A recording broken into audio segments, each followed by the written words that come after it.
Lei 7.666, de 1979.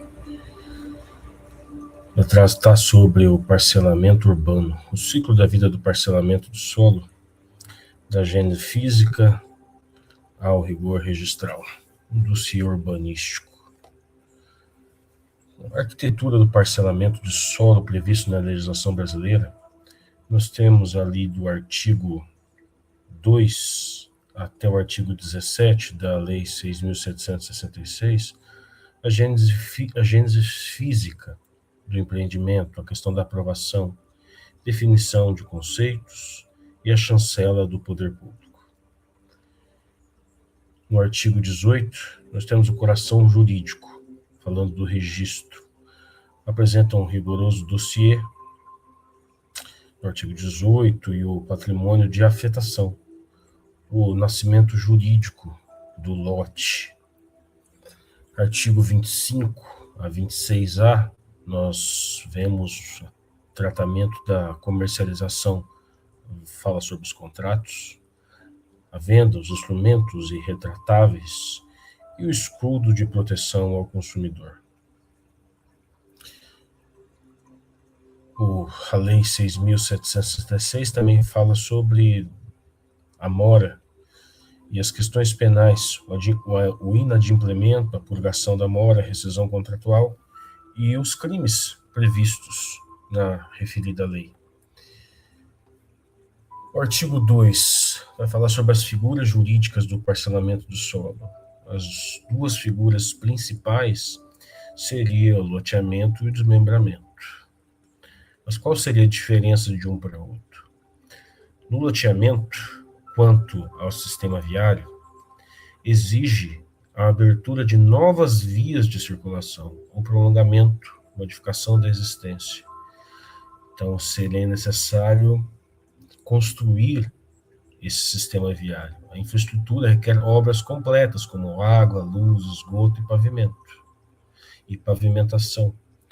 No caso do desmembramento, o sistema viário já existe, então se aproveita o sistema viário existente.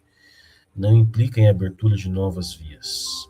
Quanto à regulamentação, aplica-se a regra do loteamento, se não houver lei municipal específica. Um outro conceito que se destaca, mas conceito esse que não vai estar na lei, é o desdobro. A Lei 6.776 não utiliza a expressão desdobro. Trata-se de uma nomenclatura municipal, frequentemente utilizada com viés tributário. Então, na esfera discursiva do direito tributário, se utiliza a expressão desdobro. Para o registro de imóveis, o desdobro é, na essência, um desmembramento de menor escala. Competência aprobatória. Aqui um conflito de jurisdição entre a regra municipal e o Estado, uma exceção. Um conflito, de certa forma, até aparente, mas que traz várias divergências no campo da jurisprudência. O que acontece? A regra é o município, né? A aprovação de projetos é competência primária do município, com base no plano diretor e Constituição.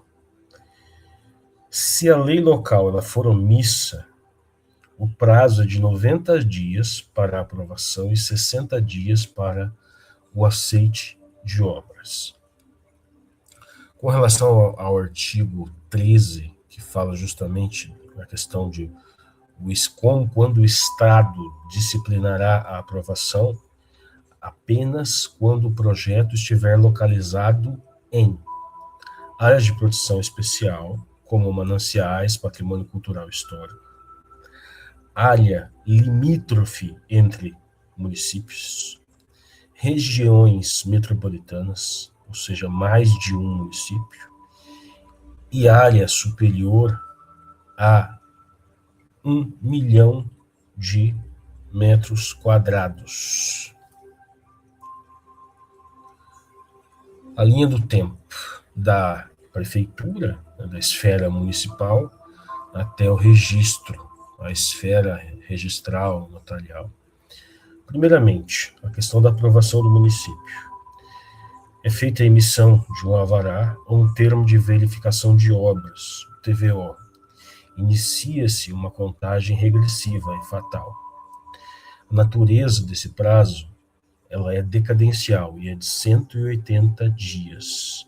O projeto deve ser submetido ao registro de imóveis nesse prazo, sob pena de caducidade da aprovação. 2. É feito o protocolo no registro de imóveis. O ingresso ocorre no livro 1. É da data do protocolo e não do registro em si que começa a contar os prazos. 3. O cronograma da obra. Apresentado junto com o instrumento de garantia durante a duração máxima permitida, ela é de 4 anos para esse cumprimento desse cronograma. 4. A prorrogação. O cronograma da obra é prorrogável por mais 4 anos, totalizando o limite absoluto de 8 anos. Vamos lá um checklist do artigo 18 e vamos analisar cada fase desta apresentação desses documentos. Primeiramente, título de propriedade histórico. Exige uma certidão vintenária do imóvel com relação a esse título de propriedade. Certidões negativas fiscais. Existe a comprovação da quitação de tributos federais, estaduais e municipais. Terceiro, ações reais e pessoais com relação ao loteador. Certidões civis pelo período de 10 anos. Quarto, ações penais também com relação ao loteador, pelo período de 10 anos, com foco essencial em crimes contra o patrimônio e administração pública. Quinto, protestos também direcionados contra o loteador, pelo período de 5 anos, que é uma atualização importante dada pela Lei 14.382. Então, nós temos 20 anos para título de propriedade histórico. Nós temos certidões negativas fiscais, comprovação da quitação, essa certidão atualizada. Nós temos certidão civil de ações reais e pessoais sobre o loteador durante 10 anos. Ações penais também por esse mesmo período, com foco em crimes contra o patrimônio e administração pública, e protesto também com relação ao loteador com 5 anos. Então, a existência do protesto ou ações não impede o registro, se o requerente comprovar que não prejudicará os futuros adquirentes. Se a prova for insuficiente, quem suscita a dúvida é o próprio oficial. Isso aqui é uma exceção da regra geral do artigo 198 da Lei de Registros Públicos, que diz que a suscitação de dúvida ela ficará à parte do interessado. Aqui o registrador ele age de ofício. Uma exceção ao rigor do artigo 18 diz respeito ao parcelamento popular. Está no parágrafo 4º. Qual é o contexto? Empreendimentos destinados à classe de menor renda, provido pelo poder público ou entidades delegadas. A exceção central aqui dispensa a apresentação de títulos de propriedade. Mas existem requisitos substitutivos. Exige-se cópia da decisão judicial de emissão provisória na posse, em processos de desapropriação em curso, somado ao decreto expropriatório. Com relação à loteadora, né, a Lei 14.382, ela determina que o loteador é constituído como uma sociedade anônima de capital aberto, uma SA. A exceção central aqui com relação a essas exigências de respeito às certidões tradicionais de ação processual e protestos, que podem ser substituídas. Quais seriam os requisitos substitutivos? Aceitas-se informações trimestrais e demonstração financeiras anuais, retiradas diretamente do site do CVM. As certidões de andamento processual podem ser simples impressões do portal digital do tribunal. Escudo protetor. Assim como no loteamento e no desmembramento, nós vemos também, assim como no condomínio edilício, nós vemos aqui também o patrimônio de afetação, previsto no artigo 18A.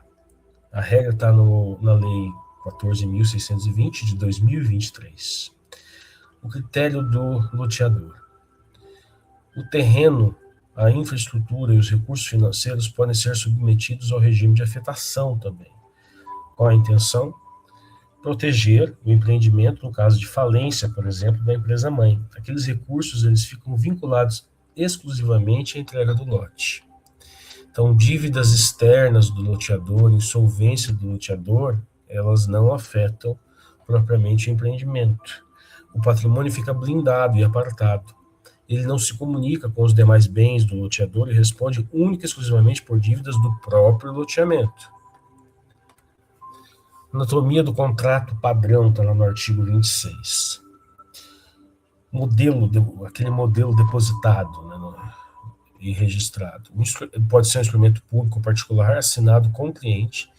Deve seguir estritamente o modelo de contrato previamente depositado no registro de imóveis, naquela fase do artigo 18. Também há uma força da irretratabilidade. Compromissos registrados conferem direito real ou punível a terceiro e garante o direito de adjudicação compulsória. A cláusula penal. A multa nunca pode exceder 10% do débito. Além disso, se torna exigível mediante intervenção judicial ou após o atraso, a mora, superior a 3 meses. O valor recebido.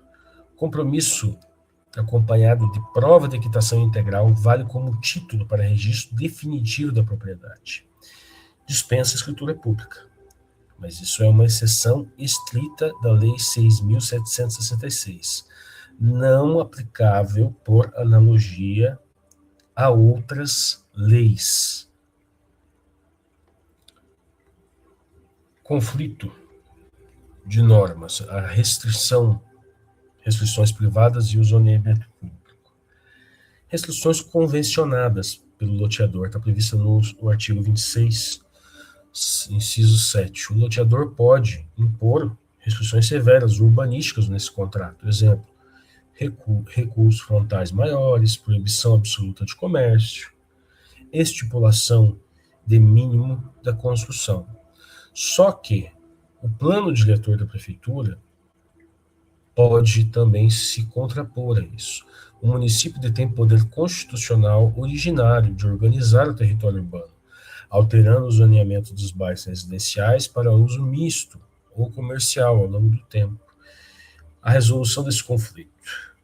A resolução desse conflito, eventualmente, se dá o STJ e a prática registral atual tendem a fazer prevalecer a legislação municipal atualizada, em respeito à autonomia urbana e à função social da cidade.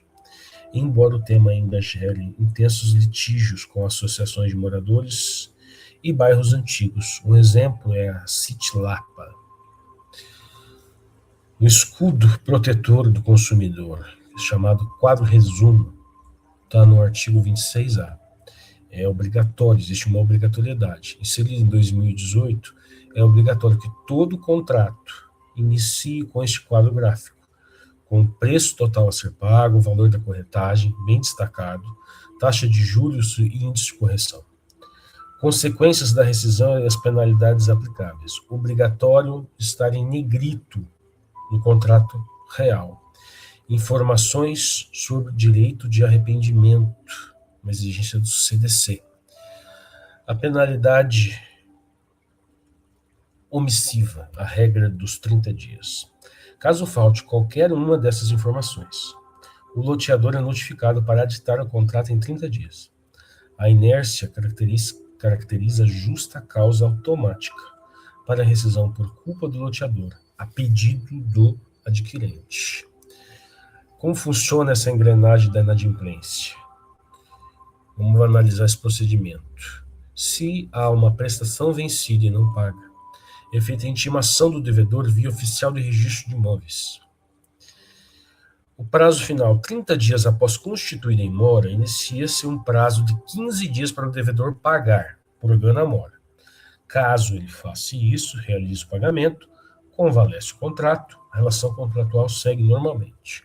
Caso ele não faça, permanecendo assim inadimplente, existe uma emissão de uma certidão de não pagamento pelo registro de imóveis.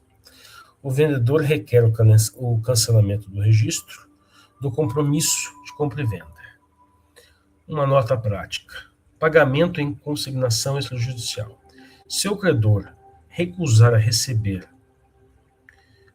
para forçar uma rescisão, o oficial notifica o credor para vir receber o valor depositado no RI no prazo de 15 dias. A matemática da rescisão, a restituição ao adquirente, com relação a créditos, valores integrais pagos, devidamente atualizados. Indenização por benfeitorias necessárias ou úteis implantadas no lote. Aqui cabe uma atenção. Cláusulas contratuais que proíbam essa indenização são nulas de pleno direito. Porém, benfeitorias irregulares, perante a lei, não são indenizadas. Agora, com relação a débitos. Taxa de fruição do imóvel, limitada a 0,75% ao mês sobre o valor atualizado. Cláusula penal e despesas administrativas. Retenção máxima limitada a 10% sobre o valor atualizado. Encargos moratórios e tributos inadimplidos durante a posse.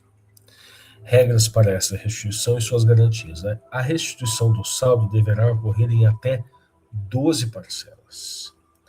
Existe uma regra de ouro que trava o registro. Se o adquirente inadimplente já havia pago mais de 1/3 do preço, o cartório exige comprovação do distrato e o pagamento da restituição, ou depósito bancário no RI, se for o caso, antes de registrar a venda do mesmo lote para um novo comprador. Algumas armadilhas penais, crime contra a administração pública. Primeiramente, no artigo 50, né, a conduta básica. Existe uma pena de reclusão de 1 a 4 anos e multa. O ato típico. Dar início ou efetuar loteamento ou desmembramento para fins urbanos sem a devida autorização do órgão público ou em desacordo com a lei é fato típico da conduta criminosa. A conduta pode ser qualificada e a pena pode ser de reclusão de 1 a 5 anos e multa. Qual seria o fato típico? O ato: vender, prometer, vender ou ocultar a venda de lote ou parcelamento não registrado no registro de imóveis ou sem possuir título legítimo de propriedade. A atenção máxima para o registrador aqui. O oficial de registro de imóveis pode ser processado e enquadrado como coautor criminal. Está no artigo 52. Caso registro, loteamento ou desmembramento não aprovado, demonstrando conivência com a irregularidade, caso seja demonstrada essa conivência. Defesa do adquirente de boa-fé. O consumidor tem direito legal de suspender os pagamentos e depositá-los em juízo ou no RI, assim que descobrir que o loteamento é irregular e carece de registro. Síntese desse dossiê, o roteiro da qualificação registral. Primeiro, a natureza. Identificação precisa do objeto. Loteamento exige abertura de novas vias, desmembramento, aproveitamento do sistema viário já existente. O termo desdobro é uma expressão que não está propriamente na esfera legislativa, e sim na esfera discursiva registral e municipal. Esfera discursiva registral no sentido da prática e não no sentido da legislação registral. Ela é administrativa e não registral, propriamente no sentido legal, no sentido legislativo. A aprovação. Obtenção de alvará municipal, com possível intervenção do Estado se em área especial.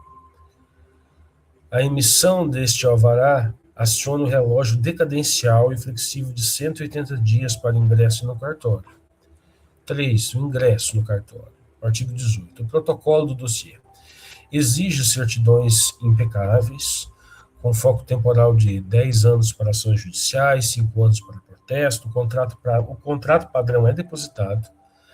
A apresentação da TVO ou garantia com cronograma, no máximo de 4 anos, prorrogáveis por mais 4. A dinâmica contratual, obrigatoriedade do quadro de resumo.